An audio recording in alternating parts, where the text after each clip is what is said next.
Hello everyone, आज मैं एक ब्लाउज़ में पैड लगा के दिखाऊंगी। तो ये देखिए, ये हमारे पास है मेन फैब्रिक, इसमें बॉर्डर है और ये 1.5 मीटर का है और मेरे पास ये लाइनिंग है जो कि 1 मीटर की है। तो मैं फ्रंट पार्ट आपको कट करके और उसमें पैड लगा के बताती हूँ।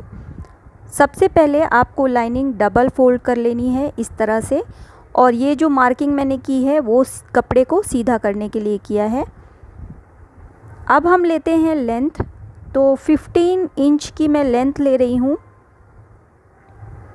और उसमें 1 इंच एक्स्ट्रा लूँगी, मतलब 16 इंच लूँगी मार्जिन के लिए। तो 1 इंच एक्स्ट्रा मार्किंग्स को मिला के अब हमें शोल्डर का मार्क लगाना है।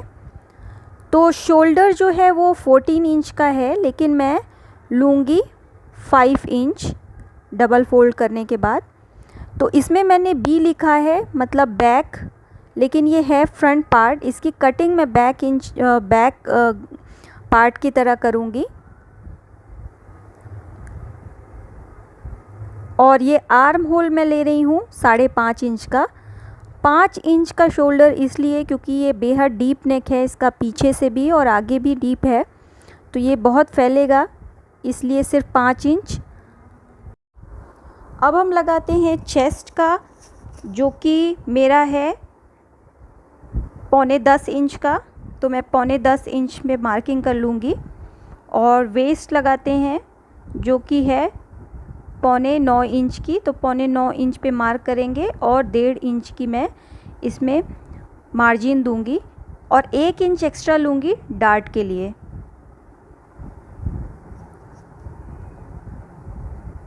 तो इसकी कटिंग हम बैक पार्ट की ही तरह करेंगे। और ये देखिए, मैंने सारे पॉइंट्स को मिला दिया है।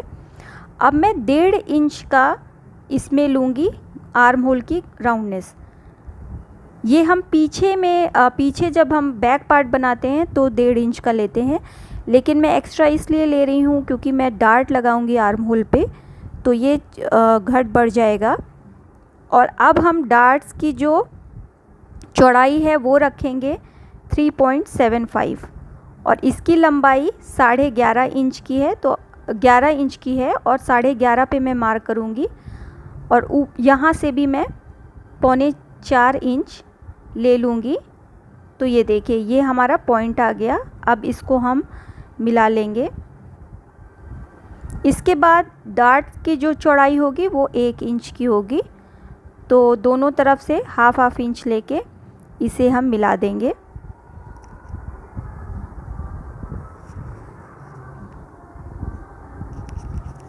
तो ये हो गया। अब हम लेंगे आर्म होल के डार्ट।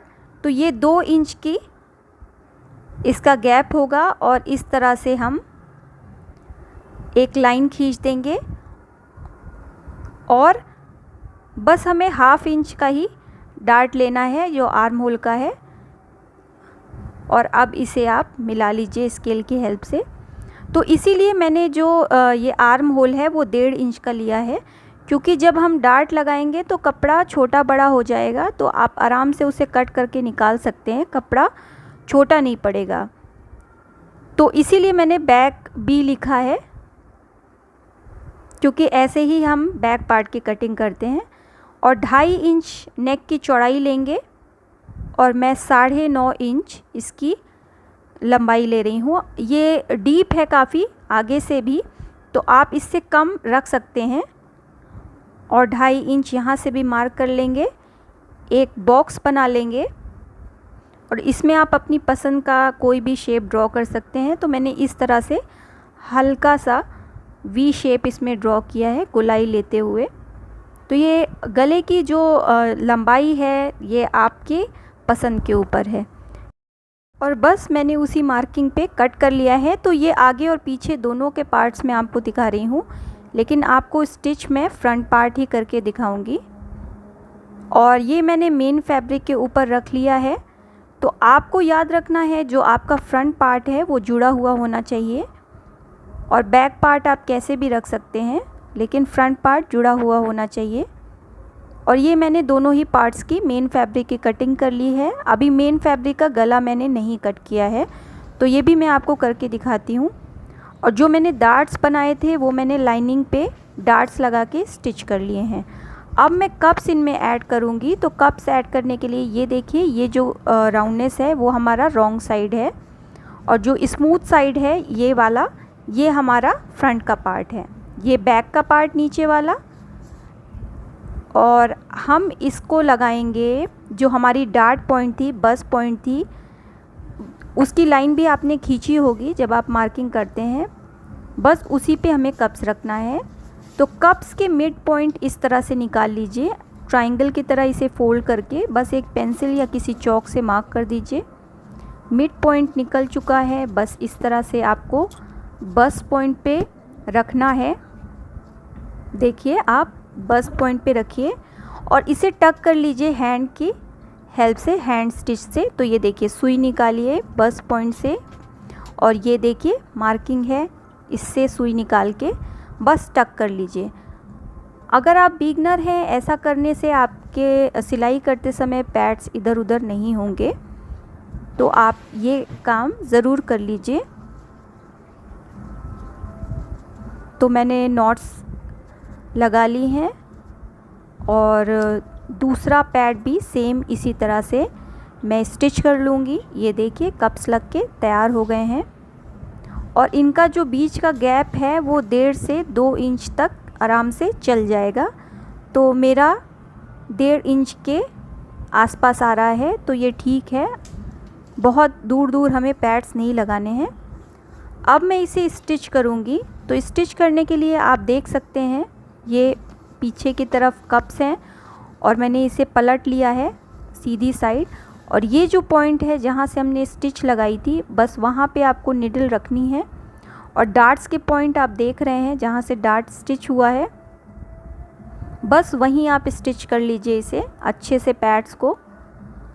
तो इससे आपकी सिलाई बिल्कुल दिखेगी नहीं, आप देख सकते हैं, और बहुत अच्छे से पैड्स लग जाएंगे। दूसरी तरफ भी मैं ऐसा ही करूँगी।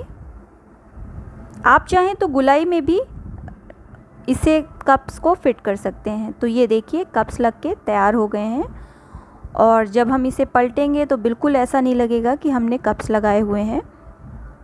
गुलाई में स्टिच करने से बस प्रॉब्लम ये होती है कि वो इधर उधर हिलते बिल्कुल नहीं हैं। और मेन फैब्रिक अब मैंने लिया है, उस पर भी मैंने डार्ट्स लगा दिए हैं, डार्ट्स स्टिच कर दिए हैं। अब हम लगाते हैं इसमें लाइनिंग।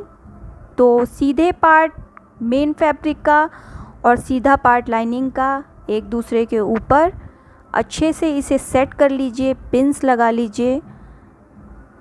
और ये लेस मैं गले पे और बॉटम में स्टिच करूँगी। ऑलरेडी मैंने कैसे इनविजिबल लेस स्टिच करते हैं ये मैंने आपको बैक पार्ट पे बताया है, आप उसका वीडियो देख सकते हैं। तो ये मैंने स्टिच कर दिया है, लेस भी अंदर ही है। अब हम राइट साइड इसका टर्न कर लेंगे। अगर आप ये डिटेल देखना चाहते हैं तो आप सेकेंड पार्ट जो कि बैक पार्ट है उसकी देख सकते हैं, मैं लिंक डिस्क्रिप्शन में दे दूँगी। और ये देखिए, लेस पलट के बाहर आ गई, राइट साइड भी आ गया। और अब हम इसमें लगाएंगे टॉप स्टिच नीचे और गले में। तो ये पीछे से देखिए बहुत ही अच्छी फिनिशिंग आएगी। और बस आपको इसमें आपका बैक पार्ट ज्वाइन कर लेना है। इसका वीडियो भी आप ज़रूर देखें, आपको बहुत अच्छे से समझ में आ जाएगा कि मैंने लेस कैसे लगाई है। और इसके भी शोल्डर, आप इनविजिबल शोल्डर कैसे ज्वाइन करें इसका भी वीडियो आप ज़रूर देखें। तो ये देखिए, मैंने इसे ज्वाइन कर दिया है, बैक और फ्रंट को। एक्स्ट्रा पार्ट ट्रिम कर लूँगी मैं, तो ये बिल्कुल इवन हो जाएगा। और आर्म होल भी आप देख सकते हैं मैंने छांट लिए हैं, तो इसीलिए मैंने आर्म होल थोड़ा ज़्यादा लिया था। अब स्लीव्स की बारी है, तो स्लीव्स का डीप पार्ट आगे की तरफ, आगे के आर्म होल पे ज्वाइन होगा। और कप्स बिल्कुल लग के तैयार हैं, और ये हमारा ब्लाउज़ इस तरह से तैयार है। तो आप भी इसी मेथड से बनाएं और मुझे कमेंट ज़रूर करें कि कैसा बना।